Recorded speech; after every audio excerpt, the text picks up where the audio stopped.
Hello again mga beshies! Utang serya pa rin tayo. Again, this is Yana. In today's vlog nga, syempre isang loan app na naman yung i-share ko sa inyo.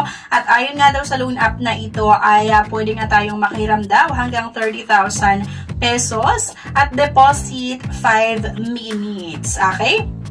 So, ayan, busisiin na naman natin kung okay nga ba ito. At syempre, kung magkano nga ba talaga yung pwedeng mautang kapag first time nyo namang hiram. At kung magkano yung interest or kung magkano nga ba yung interest and processing fees at yung payment terms. Kung mahaba nga ba or hindi. So, yan yung busisihin natin. Pero bago ang lahat, let's watch this. But before anything, subscribe na para makasali sa pa-GCash at cellphone giveaways na mai-announce every 25th of the month. Mechanics. 1. Find the 3 words in this video. 2. I-comment ang 3 words in order. 3. Like this video, subscribe, comment, and share. Let's get back to the topic. So, ito na nga mga be, si Peso Go ang pag-usapan natin. Under nga daw siya ng Peso Go app. So, kung makikita niyo dito mga beshies, sa app nila, merong 4.4 star. I-open nyo siya. Meron namang permission or gusto nilang i-access sa ating cellphone, like yung SMS, call logs, contact information. Sa inyo mga beshies, kung mag-agree kayo or i-deny nyo. Pero syempre kapag dinenay natin, ay hindi talaga magpo-proceed ng ating loan application. So, for the sake nga ng ating reviews, ayan, allow natin and get your loan in 5 minutes. So, syempre, kailangan nating maglagay ng ating mobile number, ha? And ito na nga yung sinasabi ko kanina, deposit in 5 minutes. Accessible amount ay 30,000 pesos. Merong terms na maximum hanggang 180 days daw or hanggang 6 months. And interest rate 0.09% per day. Okay, so kapag nag-apply nga kayo, syempre same with other loan app na kailangan talaga nating sagutan itong mga personal information. Like yung kompletong pangalan, gender, date of birth, education, yung marital status, at dapat nga maglagay na naman tayo or mag-upload ng isang valid ID. So, nga daw yung mga tinatanggap nila na ID? Yung UMID, SSS, TIN, passport, driver's license, at yung national ID. At pagkatapos nga nun, yung additional information, yung work information, yung type, industry, job experience, at kung magkano yung sahod nyo nga, at pay frequency, at yung emergency contact nga. Pagkatapos ng emergency contact, meron pa tayong kailangang sagutan, itong identity information. Kailangan nyo nga mag-upload ng isang valid ID at meron nga face recognition na kung saan kailangan yung itapat yung cellphone sa yung mukha at i-follow nyo yung instruction. Next nga ay itong account information. Saan nyo ba gustong matanggap yung loan proceeds? So, pwede nga daw sa GCash, InstaPay, PayMaya, GrabPay, at PesoNet. Pero ang pinakamabilis talaga ay GCash kasi yun din naman talaga yung ginagamit ko. So, nung na-submit ko yung aking loan application, ay ito na nga yung nangyari. Pero bago ko i-share sa inyo, ay panoorin nyo muna ito. If declined sa bank and other loan apps, pwede niyong subukan yung ibang options. See the links sa description at sa comment section below. Click the link and apply. Disclaimer, try or apply at your own risk. Again, let's get back to the topic. So, ito na nga.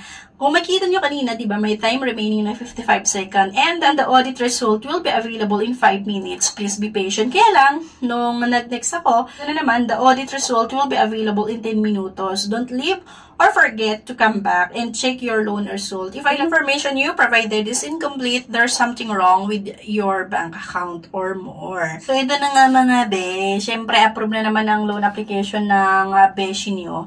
Kaya lang kasi ganito yung nangyari. Aprubahan daw yung loan application ko ng 3,500 pesos.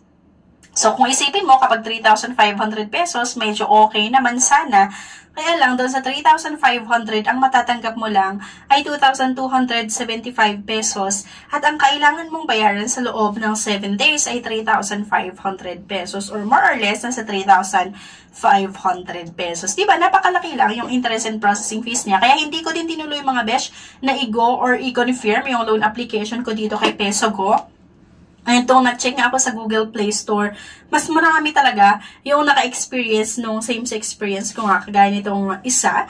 Quite good, but they only offer 7 days. Got approved for my 3 times loan, 7,600, 2,000 interest for just 7 days, and you only receive 4,985 pesos. So, diba, napakalaki lang yung interest and processing fees niya. At meron pang isa, at first I gave 5 star and said a good compliment, but I regretted it and changed it to 1 star. The reason is I was surprised with my loan result. The amount is 4,500. Disbursed amount is 2,900. But in total, I have to pay total of 4,815. It was already deducted with a high amount. Some more, my payment increase. Only this app that you pay what you did not apply for an amount. Why PesoGo? Please and kindly check. Hindi na iba yung naka-experience nga, nung same experience ko na 3,500 and ang pwede nga lang daw ma-receive ay 2,275 pesos. At kailangan mong bayarin nga sa loob ng 7 days or within 1 week. Kaya nga hindi ko siya nire-recommend sa inyo or isang loan app na naman na hindi ko nire-recommend sa inyo. Pero syempre, nasa sa inyo pa rin kung gusto niyo subukan yung loan app na ito. At least, diba, nagkaroon kayo ng idea kung ano nga pa yung possible na ma-experience nyo o subukan nyo nga na umutang dito. Okay? So, sana may nakuha kayo na idea. And ano sa tingin nyo, okay ba? Itong pautangan na ito, itong loan app na ito or hindi, sana i-comment nyo yan. At kung sakaling ma-experience kayo, either maganda man yan or hindi maganda, sana i-comment nyo po para mabigyan natin ng babala, mabigyan natin ng idea yung mga iba na nagbabalak pa yung subukan i-download yung loan app na ito. Ayan. So, anyway, thank you for watching. Please don't forget to click the subscribe button. Sana i-like nyo yung video at huwag nyo kalimutan na i-share sa mga kakilala nyo para diba magkaroon nga sila ng idea. And see you on my next video. Bye-bye! No time to apply for a bank personal cash loan? Yana's here to help you. I assist pre-qualified clients with basic monthly income at least 25,000 per month. Hassle-free at walang fee. Lahat ng process sa bank gagawin. 2 to 5 banking days lang approval. Loan up to 2 million. Email amawanyana@gmail.com or message my FB page, Yana Insta Review. Note, qualifications may vary subject to the bank's terms and policies.